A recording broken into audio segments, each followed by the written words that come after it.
نحمده ونصلي ونسلم على رسوله الكريم اما بعد اعوذ بالله من الشيطان الرجيم بسم الله الرحمن الرحيم وكلا وعد الله الحسنى والله بما تعملون خبير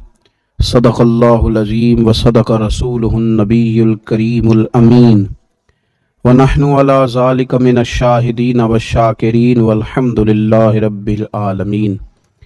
رمضان المبارک کی پرنور گھڑیوں، پرنور ساعتوں میں جن چیزوں کا ہمیں خیال رکھنا ہے اور جن نظریات کو ہمیشہ تازہ رکھنا ہے،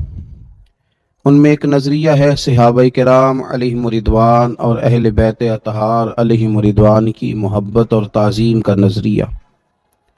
اللہ تبارک و تعالیٰ نے قرآن مجید سورہ حدید کی آیت نمبر 10 میں ارشاد فرمایا کہ لا یستوی منکم من انفق من قبل الفتح وقاتل، فرمایا تم میں سے برابر نہیں ہو سکتے وہ جنہوں نے فتح مکہ سے قبل اللہ کے راستے میں خرچ کیا اور اللہ کے راستے میں جہاد کیا، وہ برابر نہیں ہو سکتے۔ اولئک اعظم درجۃ من الذین انفقوا من بعد وقاتلوا، فرمایا کہ وہ مرتبے میں ان سے بڑے ہیں جنہوں نے فتح مکہ کے بعد اللہ کے راستے میں خرچ کیا اور فتح مکہ کے بعد اللہ کے راستے میں جہاد کیا۔ جنہوں نے پہلے خرچ کیا تھا، جن صحابہ نے، جن اہل بیت نے فتح مکہ سے پہلے اللہ کے راستے میں جہاد کیا اور اللہ کے راستے میں خرچ کیا، ان کا درجہ ان سے بڑا ہے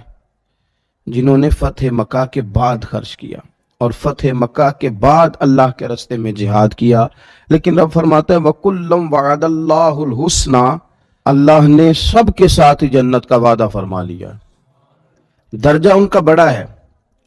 جن صحابہ نے فتح مکہ سے پہلے خرچ کیا تھا، فتح مکہ سے پہلے جہاد کیا تھا، درجہ ان کا بڑا ہے، لیکن رب کریم نے وعدہ سب کے ساتھ جنت کا کیا ہے۔ وَاللَّهُ بِمَا تَعْمَلُونَ خَبِيرٌ، اور اللہ کو تمہارے کاموں کی خبر ہے۔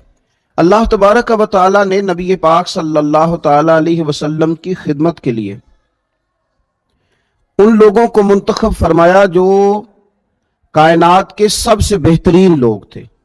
جو سب سے زیادہ اچھے نظریات والے، اچھے اعمال والے، مخلص لوگ تھے، ان کو حضور کا صحابی بنایا۔ اور اللہ تعالیٰ نے جن کو میرے نبی پاک کی نسل میں پیدا کیا، وہ بڑے قیمتی لوگ تھے، وہ بڑے باوقار لوگ تھے، وہ لوگ تھے جن کے ہاں بچہ بچہ نور سے بنا ہوا تھا، وہ ایسے وجود تھے کہ جن لوگوں کا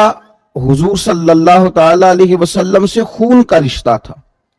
جن کا خمیر نبی پاک صلی اللہ تعالیٰ علیہ وسلم کے مقدس خاندان میں سے تھا۔ ان لوگوں کی جو بلندی شان ہے، ان کے جو مراتب ہیں، ان لوگوں کی جو عظمتیں ہیں، ہم تقریریں سنتے ہیں، باتیں سنتے ہیں، لیکن اس سے جو ہمیں نظریات اخذ کرنے چاہیے وہ اخذ نہیں کر پاتے۔ یعنی آپ نے کبھی توجہ سے یہ بات سنی ہو کہ ولی، غوث، کتب، ابدال، محدث، مفسر، یہ سب مل کے بھی کسی صحابی کے قدموں کی خاک تک کو نہیں پہنچ سکتے۔ وہ شخص جس نے 40 سال دن کو تبلیغ دین کی، رات کو عبادت کی، وہ بھی کسی صحابی کے مقام تک نہیں پہنچ سکتا۔ کیوں؟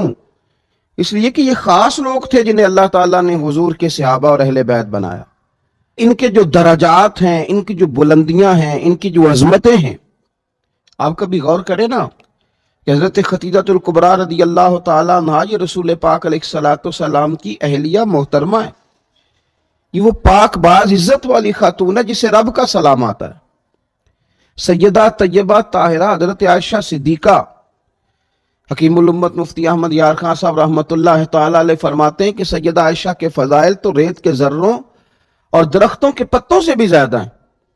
اور آپ کو حدیث میں ملے گا کہ یہ وہ عزت والی خاتون ہے حضرت عائشہ صدیقہ کہ جن کو حضرت جبریل امین علیہ السلام جیسی ہستیاں بھی سلام کہتی ہیں۔ کون مقابلہ کرے اس خاتون کا کہ جس سیدہ طیبہ طاہرہ حضرت فاطمہ الزہرا کو میرے نبی نے فرمایا یہ میرے جگر کا ٹکڑا ہے، جس نے اسے راضی کیا اس نے مجھے راضی کیا، جس نے اسے ناراض کیا اس نے مجھے ناراض کیا۔ نبی پاک صلی اللہ تعالی علیہ وسلم کے خاندان کا وہ حسین گلدستہ،